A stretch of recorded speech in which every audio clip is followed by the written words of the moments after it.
ఈ జూలై నెలలో కృష్ణ గారి సినిమాల గురించి మాట్లాడదాం అనుకుంటూనే సగం నెల గడిచిపోయింది.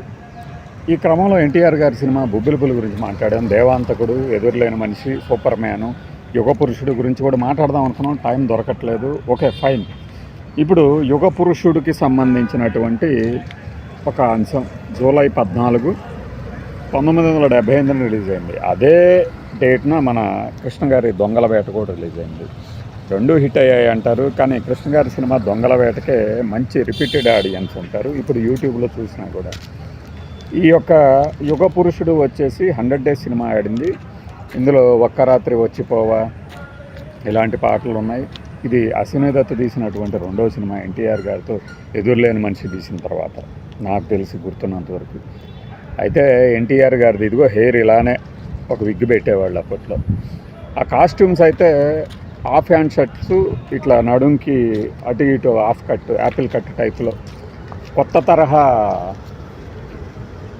టైలరింగ్, యాక్స్ టైలర్స్ వాళ్ళు డిజైన్ చేశారు ఎన్టీఆర్ గారి బాటలు. అప్పుడు ఈ సినిమాకి సంబంధించి జయప్రద గారు, ప్రభాకర్ రెడ్డి, రావు గోపాలరావు, సత్యనారాయణ, మొన్నగవారు నటిస్తే మొత్తం 31 మంది తారాగణం ఈ సినిమాలో. మీరు ఎతికితే ఒక్కొక్కరికి ఒక సీన్ పెట్టినా 31 సీన్లు అవుతుంది.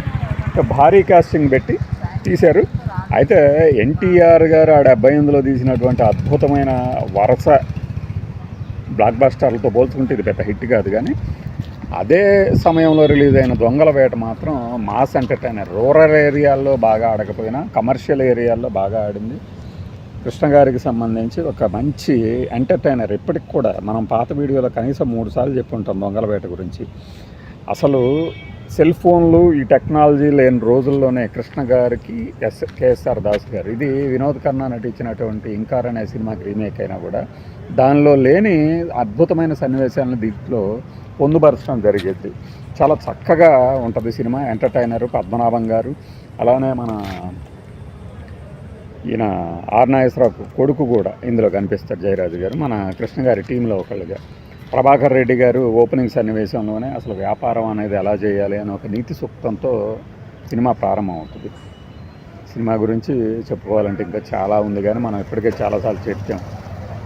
మన సత్యనారాయణ గారి విలనిజం, రెండిట్లో సత్యనారాయణ గారు ఉంటారు, రెండిట్లో జయప్రద గారు హీరోయిన్, రెండిట్లో ఏది హిట్ అనేది ఎవరి ఫ్యాన్స్కి వాళ్ళు హిట్ అని చెప్పుకుంటారు.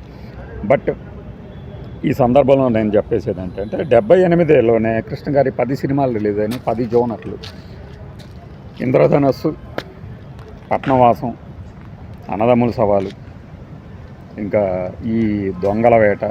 దొంగల దోపిడీ అయితే 78లో సూపర్ స్టార్ కృష్ణ గారికి దక్కినటువంటి 6వ హిట్గా అప్పట్లో కలెక్షన్స్ రికార్డులు క్రియేట్ చేశాయి. 78లో 10 సినిమాల్లో 8 హిట్ సినిమాలు చూడండి. మధ్యలో అతని కంటే గనుడు ఇట్లాంటివి కొన్ని నిరాశపరిచినా కూడా కృష్ణ గారి 10 సినిమాలు ఒక సంవత్సరంలో 78లో కలర్ సినిమాలు.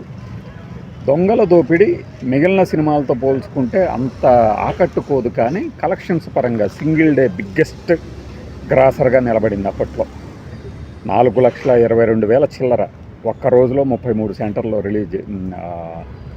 ఒక థంబింగ్ గ్రాండ్ సక్సెస్ గల ఓపెనింగ్ రికార్డులుగా చెప్పచ్చు 10 సినిమాల్లో.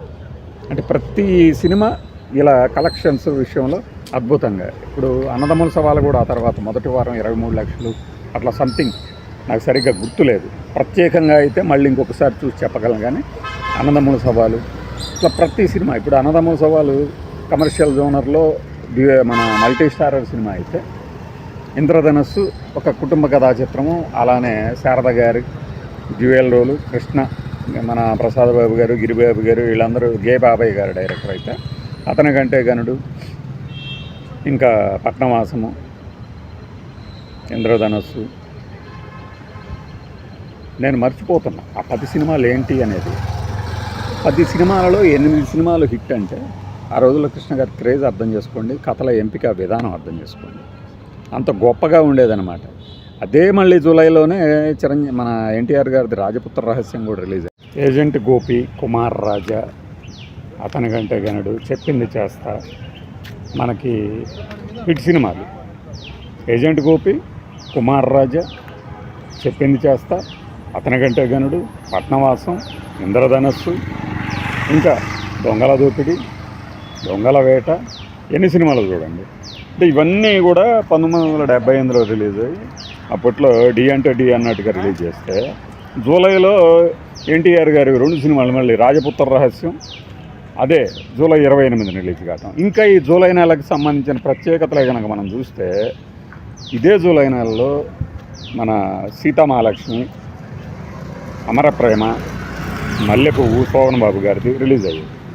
ఇదే జూలై నెల 1978. అంటే అగ్రతారలందరికీ ఒక మంచి హిట్ సినిమాలు ఇచ్చినటువంటి నెల కూడా 1978లో. అంటే ప్రేక్షకులకి వేరే ఎంటర్టైన్మెంట్ లేకపోవటము, అలానే ప్రేక్షకులకి నచ్చేలాగా మన నటీనటులు సినిమాలు తీయటం, అద్భుతమైన సినిమాలు. మల్లెపువ్వు కానీ, ఈ ఎన్టీఆర్ గారి వచ్చిన 2 సినిమాలు కానీ, అలానే మన కృష్ణ గారి వచ్చిన సినిమాలు కానీ, ఇవన్నీ చూసినప్పుడు ఏమనిపిస్తుంది అంటే పాత యుగం స్వర్ణయుగం కదా అనిపిస్తుంది.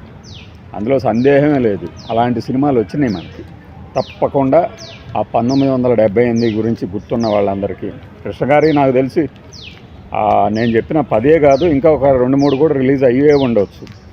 అంటే డిసెంబర్ వరకు ఆయన సినిమాలు రిలీజ్ అవుతూనే ఉంటాయి. ఒక జనవరితో ప్రారంభమవుతాయి. ఇంద్రధనస్సు, మీకు ఇందాక చెప్పినటువంటి ఆ జోనర్లు కానీ, ఏజెంట్ గోపి స్పై, చెప్పింది చేస్తా కమర్షియల్. ఇది నేను ఇందాక ఫస్ట్లో చెప్పడం మర్చిపోయింది. యుగ పురుషుల్లో నాకు బాగా గుర్తున్న సన్నివేశం కరాటే ఫైటర్ ఎన్టీఆర్ గారు. మరి ఆ వయసులో ఆ కరాటే ఫైటింగ్ అవి ఆ పర్సనాలిటీకి బెట్గా ఉన్నా కూడా చేయడానికి బాపయ్య గారు డైరెక్టర్. ఏది అంటే అది ఓకే అంటే ఓకే. బాపయ్య గారిదే మళ్ళీ మన కృష్ణ గారితో ఇంద్రధనస్సు. దర్శకులు అలాంటి విభిన్నమైనటువంటి కథలు తీసేవాళ్ళు, హీరోలు ఓకే చెప్పేవాళ్ళు, దానికి తగ్గట్టే ఆ రచయితలు కానీ, ఆ డ్యాన్స్ డైరెక్టర్లు, కాస్ట్యూమ్స్, రకరకాలుగా ఈ హీరోతో మనం ఈ సినిమా ఈ జోనర్లో తీస్తే ఇంకొక జోనర్లో ఇంకొక సినిమా ఇదే నెలలో, మళ్ళీ లేదంటే ఇదే సంవత్సరంలో అన్నట్టు మంచి మంచి సినిమాలన్నింటినీ ఇచ్చిన సంవత్సరము ఆ నెల కూడా జూలై 1978. అందుకే నాకు ప్రత్యేకంగా కేవలం ఈ కృష్ణ గారి సినిమాలే అని కాకుండా ఎన్టీఆర్ గారి, ఇప్పుడు మల్లెపువ్వు అయితే ఆయన కెరీర్లో ఒక హిట్ సినిమా కదా, మన శోభన్ బాబు గారి కెరీర్లో. దట్టు ఒక ఫ్యామిలీ ఆడియన్స్కి బాగా దగ్గర చేసి తనకున్న ఇమేజ్ని ఇంకాస్త ప్రోదిపరుచుకునేలాగా చేసినటువంటి సినిమా. అంచేత మనకి 78 జూలై అనేది ఒక మంచి మరపురాని నెల అయితే అందులో మన హీరో గారిది, కృష్ణ గారిది 2 సినిమాలు, దొంగల దోపిడి, దొంగల వేట, ఈ సిరీస్ ఏజెంట్ గోపి. దొంగల దోపిడీ గురించి అయితే అసలు ఆ కాన్వాసింగ్, ఆ కథ, అది సెమీ ఫోక్ రోల్, అది సాంఘిక సినిమానా జానపద సినిమానా అన్నట్టు అర్థం కాకుండా సింహగర్జన ఒక సినిమా ఒకటి, విచిత్రమైన జోనర్లను కూడా ట్రై చేసిన ఘనత అనమాట 78లో. సో నేను చేస్తున్న ఈ వీడియో అనేది ఒక జోనర్లోనే ఫిక్స్ కాకుండా అందరు హీరోల కోసం, పర్టికులర్గా మన కృష్ణ గారి జూలైలో రిలీజ్ అయిన సినిమాల జాబితాలో ప్రేక్షకులు చొప్పించుకొని చూసినట్లయితే హ్యాపీగా తప్పక మీరు ఎంజాయ్ చేస్తారని ఆశిస్తున్నాను ఈ వీడియోని.